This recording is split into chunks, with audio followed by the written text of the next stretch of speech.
না লাগবে গুড়, না লাগবে চিনি। এই চিনি গুড় ছাড়াই দারুণ সুন্দর লাড্ডু বানিয়ে ফেলতে পারো।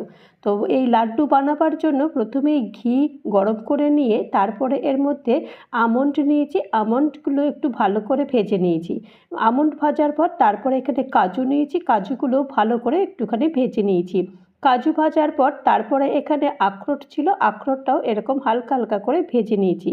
আখরোট ভাজার পরে তারপরে এখানে কিশমিশ দিয়েছি, কিশমিশ দু রকমের কিশমিশ দিয়েছি, কালো কিশমিশ আর সাদা কিশমিশ, দু রকম কিশমিশ দিয়ে এগুলো ভেজে নিয়েছি। এরপরে মেলান সিড দিয়েছি, মেলান সিডটাও ভালো করে ভাজার পরে তারপরে এখানে পোস্ত দিয়েছি, পোস্তটাও বেশ একটু মুচমুচে করে ভেজে নিয়েছি। ভেজে নেওয়ার পর তারপরে এখানে খেজুরটাকে আগে থেকেই ভালো করে পেস্ট করে নিয়েছি, পেস্ট করে নিয়ে তারপরে ঘি দিয়ে ভালো করে এটাকে মিশিয়ে দিয়েছি। মিশিয়ে দেওয়ার পর সমস্ত ড্রাই ফ্রুটের সঙ্গে খেজুর ভালো করে এটাকে মেখে নিয়েছি। মেখে নেওয়ার পরে তারপরে এই লাড্ডুর আকারে বানিয়ে নেব। তার আগে আরেকটু সুগন্ধির জন্য একটুখানি এলাচ গুঁড়ো দিয়ে দিয়েছি, খেতে তাহলে ভালো লাগবে। এই লাড্ডুর আকারে বানিয়ে নিলে তৈরি হয়ে যাবে ড্রাই ফ্রুট লাড্ডু।